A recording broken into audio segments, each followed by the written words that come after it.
तो चलिए आज बात करते हैं शेयर बाजार के उन 7 गोल्डन रूल्स की। वो नियम जो चाहे आप इन्वेस्टमेंट कर रहे हो या ट्रेडिंग, आपके बहुत काम आ सकते हैं। सीधे मुद्दे पर आते हैं, है ना? हुआ यूं कि मैं हाल ही में एक शोरूम में था और वहां एक सज्जन मिले।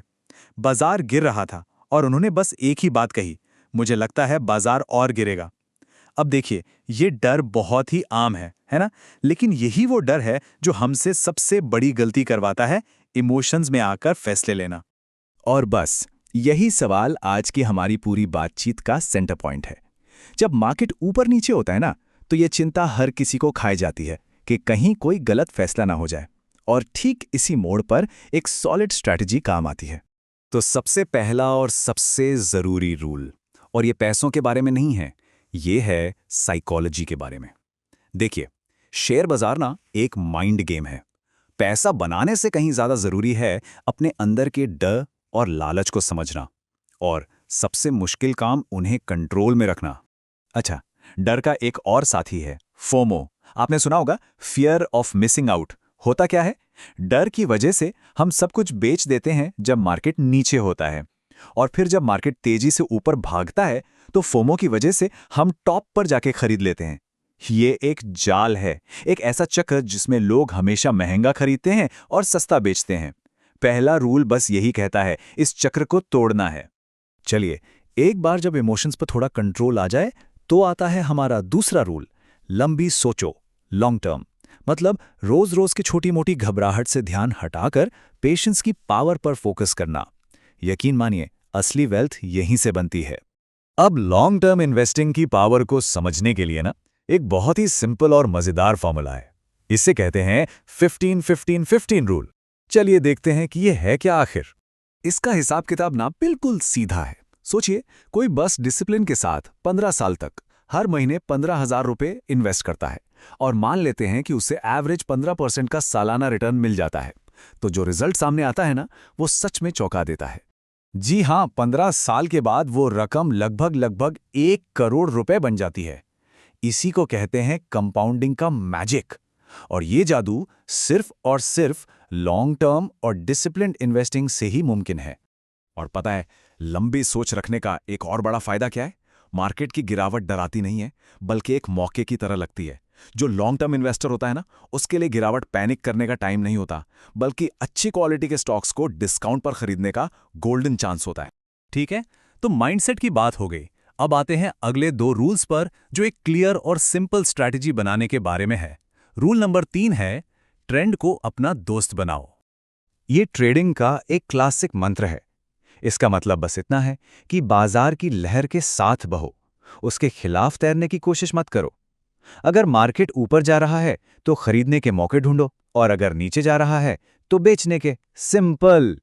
लेकिन सवाल ये उठता है कि कितनी स्ट्रैटेजी फॉलो करनी चाहिए, और यही पर आता है हमारा रूल नंबर 4, अपनी स्ट्रैटेजी को सिंपल और फोकस्ड रखो। होता क्या है कि लोग अक्सर बहुत सारे इंफॉर्मेशन और स्ट्रैटेजी के चक्कर में ऐसे उलझ जाते हैं कि कोई फैसला ही नहीं ले पाते। तो फिर कितनी स्ट्रैटेजीज? जवाब है ज्यादा से ज्यादा 3। बस देखिए, 10 स्ट्रैटेजीज को आधा अधूरा जानने से 1000 गुना बेहतर है कि आप बस 2 या 3 लॉजिकल स्ट्रैटेजीज में मास्टरी हासिल कर लें। हमेशा याद रखिए, क्वालिटी क्वांटिटी से ज्यादा जरूरी है। चलिए अब चलते हैं रूल नंबर 5 पर।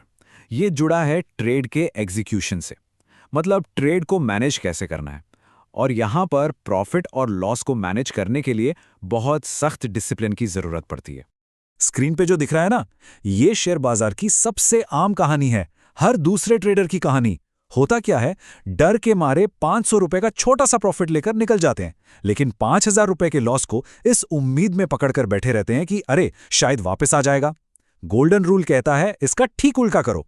अपने स्टॉप लॉस की इज्जत कीजिए, वो आपकी कैपिटल का सिक्योरिटी गार्ड है।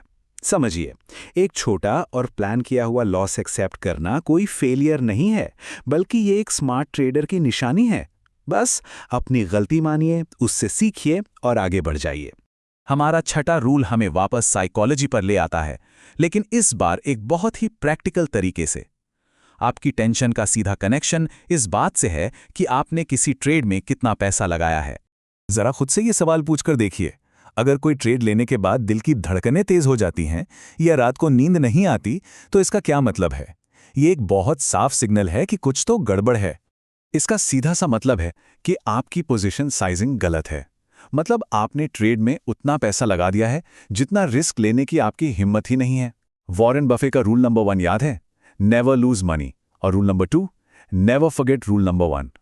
सही पोजीशन साइजिंग बस इसी रूल को फॉलो करवाती है। और अब हम आ गए हैं हमारे आखिरी और 7वें रूल पर। ये वो रूल है जो पिछले सभी 6 रूल्स को एक साथ जोड़ता है। और ये रूल कहता है, अपनी पर्सनल लिमिट्स को पहचानो और उनकी इज्जत करो। इस बात को गांठ बांध लेना बहुत जरूरी है।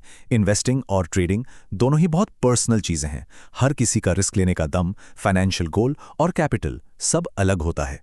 जो स्ट्रैटेजी किसी दोस्त के लिए काम कर रही है, जरूरी नहीं कि वो आपके लिए भी काम करे। तो अपने लिमिट्स को समझने के लिए इन बातों को हमेशा दिमाग में रखिए। कभी भी उधार के पैसे या लोन लेकर ट्रेड मत कीजिए। दूसरों को दिखाने के लिए या शो ऑफ के लिए ट्रेड मत कीजिए। किसी और का रिस्क देखकर उसकी नकल मत कीजिए। और हाँ, बिना किसी लॉजिक या सेटअप के तो बिल्कुल ट्रेड मत कीजिए। वो सट्टेबाजी होती है, ट्रेडिंग नहीं। तो आखिर में बस ये एक सवाल बचता है जिस पर सोचना बहुत ज़रूरी है। बाजार एक बहुत पावरफुल टूल है, एक औजार है, लेकिन इसका फ़ायदा सिर्फ वही उठा सकता है जो इसे डिसिप्लिन से इस्तेमाल करे। तो सवाल ये है कि क्या आप इस टूल को इस्तेमाल कर रहे हैं या फिर आपके इमोशंस इस टूल के ज़रिए आपको इस्तेमाल कर रहे हैं? सोचिएगा ज़रूर।